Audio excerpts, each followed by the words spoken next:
AICS DSWD Financial Assistance isinagawa sa lungsod ng Tacoro. 3 katao ligtas sa aksidente sa bayan ng Liba. Upad payout isinagawa rin sa bayan ng President Quirino. Yan ang ulo ng mga balita sa Sultan Kudarat Headliners.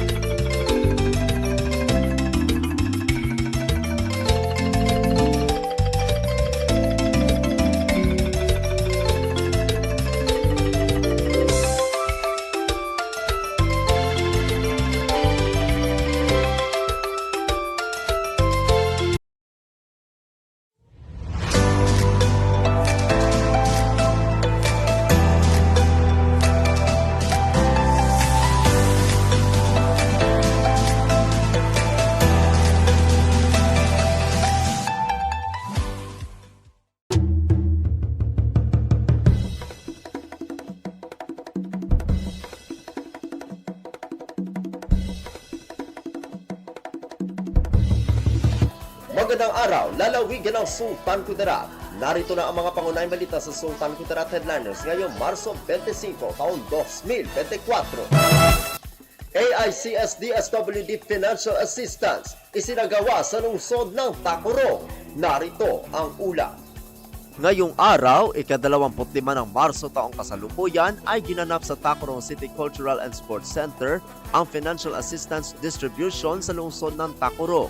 Pinangunahan ng butihing 1st District Representative Congresswoman Bayrihan Mangudadato sa Kaluran ang pamamahagi ng financial assistance kasama si City Mayor Joseph George Lechoncito, MDTPA, at mga kapamilya City Councilors na sina Honorable Ralenta Bosares Bernardo, Honorable Harvey Legas, Honorable Carlos Pabilon na Segura Jr., Honorable Geraldine Collado at Honorable Bernardino Umadhay Jr., Dumalo din sina Board Member Honorable Ian Jordan G. Abalos as SK Federation President Board Member Honorable John Reynan Pama Kilayko.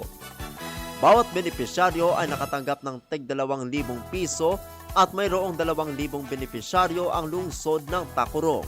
Ang programang Financial Assistance Distribution ay bahagi pa rin ng Bagong Pilipinas Servicio Fair na programa na inisyatibo ng National Government upang gawing mas malapit ang mga serbisyo ng ahensya ng pamahalaan sa mga tao. Nagpasalamat naman ang lokal na pamahalaan kay Pangulong Ferdinand R. Marcos Jr., House of Representatives Speaker Martin Romualdez at Provincial Government ng Sultan Kudarat sa pamumuno ni Governor Dato Pax alias Mangudadato, Vice Governor Raden sa Kaluran at Congresswoman Bayrihan sa Kaluran at DSWD sa mga programa at mga ayuda na pinamamahagi para sa lalawigan ng Sultan Kudarat, lalong-lalo na sa lungsod ng Tacoro. Nagpasalamat naman ang mga tumanggap sa PTM Kapamilya Core Group na pinamumunuan ni Ginoong Jose Roy Salgado Jarrell, Congressional Team na pinamumunuan ni Chief of Staff Mot Yanalen Makalumba at DSWD Region 12 Field Office na pinamumunuan ni Edmond Corder at sa City Government ng Tacoro. Ako ang inyong kaibigang Apolinario Terdi Valencia para sa Sultan Kudarat Headliners. 3 katao ligtas sa aksidente sa bayan ng Liba. Narito ang ulat. Nakaligtas sa tiyak na kapahamakan ng isang babaeng driver at 2 sakay nito makaraang nahulog ang sinasakyang motorsiklo bandang alas 9:15 linggo ng umaga kahapon sa bahagi ng Purok Palmeras, Sitio Buwak, Barangay Pansod, bayan ng Libak, lalawigan ng Sultan Kudarat. Ayon sa ulat, galing ang babaeng motorista at 2 sakay nito sa lungsod ng Cotabato na sinadyang hindi na pinangalanan base sa kahilingan ng pamilya. Ayon sa nagpakilalang pamilya ng babaeng driver, dadalaw sana sila sa kanilang kamag-anak sa bayan ng Maitom, lalawigan ng Sarangani. Ngunit pagsapit sa nasabing lugar, nawalan siya ng kontrol dahilan para tuluyang bumulusok sa malalim ng bangi. Agad namang isinugod sa bahay paggamutan ng 3 biktima matapos mano-manong inahon sa bangin para lapatan ng paunang lunas habang kahapon ay na-discharge na sa Sultan Kudarat District Hospital. Ayon kay Melchor Gaspar, dahil sa lalim ng 50 talampakan, maswerteng sila ay ligtas at pawang galos lang ang natamo. Dagdag ni Gaspar, dahil sa tarik ng kalsada, madalas sa mga baguhan ay sangkot lagi sa aksidente. Kahapon din tulong-tulong ang mga pinuno ng barangay, rescue team at napadaang motorista para iangat ang motorsiklo. Muling nagpaalala ang otoridad sa mga motorista sa bayan na ugaliing ipasuri ang sasakyan o motorsiklo sa tuwing may biyahe. Sa huli, inaasahan ang pagdami ng mga bibiyahe ngayong linggo dahil sa Semana Santa. Ako ang inyong kaibigang Apolinario Terdy Valencia para sa Sultan Kudarat Headliners.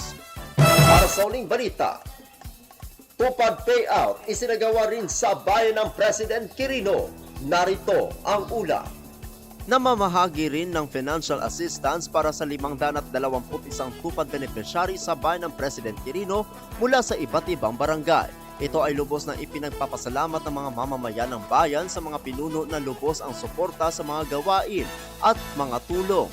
Mula kay Secretary Suharto Timangudadato, PhD, TESDA Director General, Sultan Kudarat Governor Dato Pax alias Mangudadato, Vice Governor Radensi sa Kaluran at Congresswoman Bayrihan Mangudadato sa Kaluran.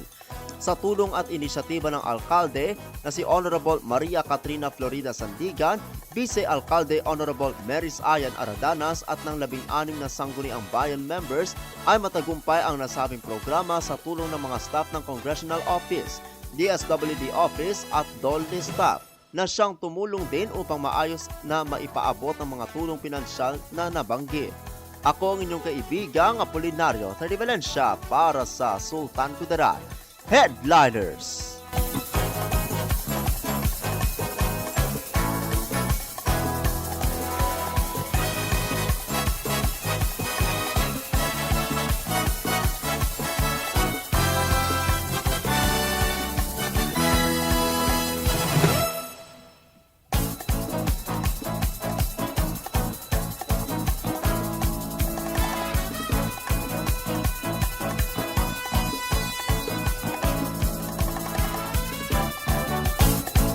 Yan ang kabuuang mga balita sa araw na ito.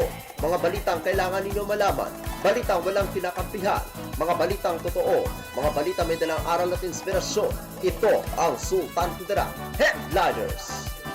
Hanggang bukas, maraming salamat at magandang araw, kaibigan.